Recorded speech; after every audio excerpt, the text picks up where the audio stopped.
Hello dear student, जैसा कि आपको मालूम है इस टाइम क्लासेस सारी ऑफ हैं क्योंकि आपको मालूम है कोरोना वजह से सारी चीज़ें प्रॉब्लम चल रही हैं और संख्या दिन प्रतिदिन बढ़ती चली जा रही है। इस वजह से हमारे माननीय पीएम मोदी भी कोई निर्णय लेने में असमर्थ है।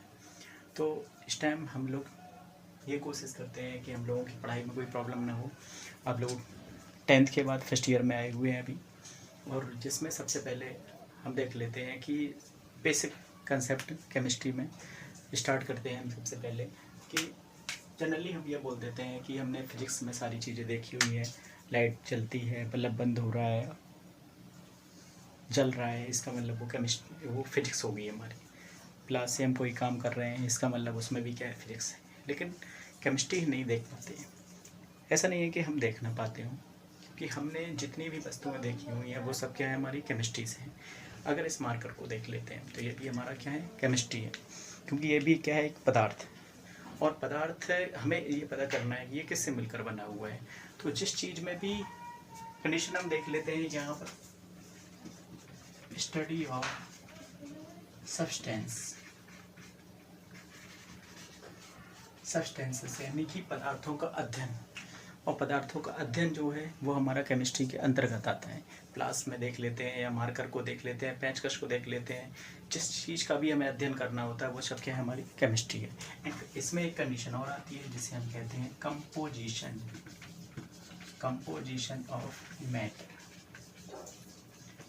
मैटर पदार्थ, जैसा कि आपको मालूम है, यहाँ पर मोस्टली आपने पढ़े होंगे सॉलिड, लिक्विड एंड गैस। इन तीनों में मैटर सब वही हैं जिनमें क्या होता है, मास, यानी कि जिनमें स्वयं का द्रव्यमान होता है। वो सब क्या है, हमारे पदार्थ यानी कि मैटर के अंतर्गत आते हैं, मैटर के अंतर्गत आते हैं। इसके अतिरिक्त भी तीन होती है हमारे यहाँ पर, प्लाज्मा, फर्मियोनिक संघनित या बॉन्ड को ले लेते हैं हम, स्टेट को ले लेते हैं। अब एक कंडीशन को देख लें तो इसका मतलब है कि कोई भी पदार्थ का अगर हमें अध्ययन करना है, उसके बारे में पता करना है कि वो किस किस से मिलकर बना हुआ है, तो इसका मतलब वो सब आपका केमिस्ट्री के अंतर्गत आएगा। तो study of substance and composition of matter, ये सब क्या है, हमारी केमिस्ट्री के अकॉर्डिंग होता है। यानी कि कह सकते हैं हम कि विज्ञान की वह शाखा जिसके अंतर्गत किसी पदार्थ के अध्ययन व उसके संघटक का अध्ययन किया जाता है। संघटक कंपोजिशन में इसका मतलब physical properties and chemical properties के बारे में।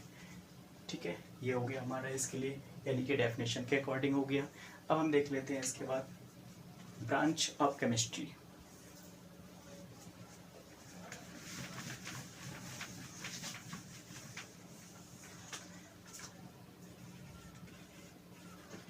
Branch of chemistry, branch of chemistry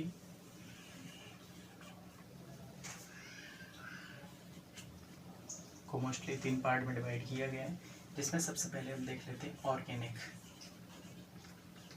organic chemistry, जिसे हम कहते हैं कार्बनिक रसायन, कार्बनिक रसायन विज्ञान। ओके, तो ऑर्गेनिक केमिस्ट्री, जैसे आपने पीरियोडिक टेबल देखी होगी, पीरियोडिक टेबल में बहुत सारे एलिमेंट हैं, लेकिन आपको एक एलिमेंट्स उसमें देखा होगा जिसे सी से डिनोटेड किया गया है। सी से डिनोटेड करने का मीन्स यहाँ पे है, यानी कि वो है हमारा कार्बन। और कार्बन से मिलकर बनने वाले जो कंपाउंड होते हैं, यानी कि कार्बन, यानी इन्हें हम कहते हैं ऑर्गेनिक कंपाउंड। जो कार्बन से मिलकर बनते हैं उन्हें हम कहते हैं ऑर्गेनिक कंपाउंड। और ऑर्गेनिक कंपाउंड का जो अध्ययन किया जाता है वो सब हमारा आता है ऑर्गेनिक केमिस्ट्री। अब अध्ययन का मतलब क्या हो गया कि ये आपस में जुड़े कैसे रहते हैं, यानी कि इनमें बॉन्डिंग,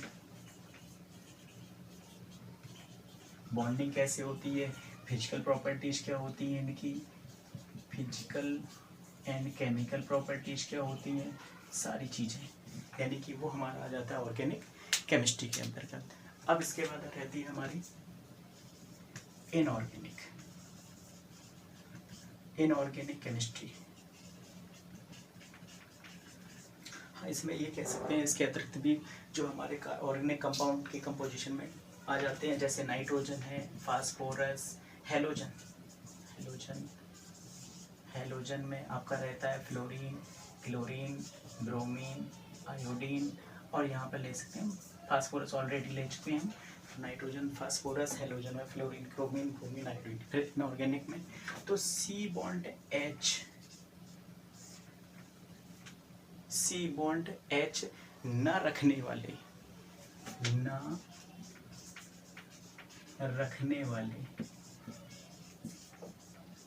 यौगिकों का अध्ययन,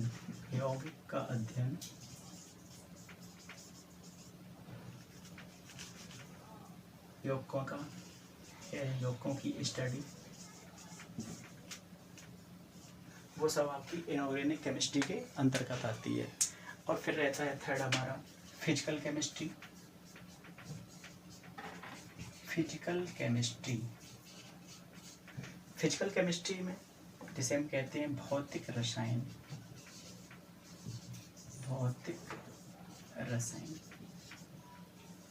फिजिकल केमिस्ट्री में देखते हैं कि बॉन्ड बनता कैसे है और उसके मध्य जो प्रॉपर्टीज है वो किस प्रकार से फोर्स लग रहा है, किस प्रकार से उसमें बॉन्ड टूटता है, उसका जैसे केमिकल रिएक्शन जो होती हैं तो वो केमिकल रिएक्शन कौन सी फास्ट, कौन सी स्लो और किस प्रकार से स्लो और फास्ट होती हैं, वो हमारा फिजिकल केमिस्ट्री के अंतर्गत आता है। तो ये हमारी आपकी ये सारी ब्रांच हैं। इसके अतिरिक्त भी कुछ ब्रांच हैं जिन्हें अदर ब्रांच में रखा गया है, जो धीरे धीरे आगे बढ़ते जाएंगे। बता देते हैं थोड़ा सा हम आपको।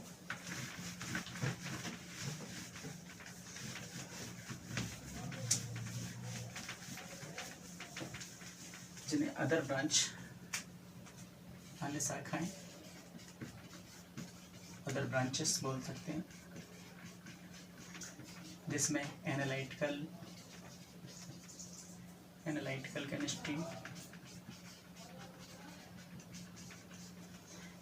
केमिस्ट्री हो जाती है हमारी। इसके बाद biochemistry, electrochemistry,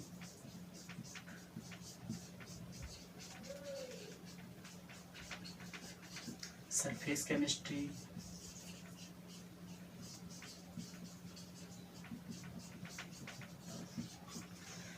chemistry, coordination chemistry,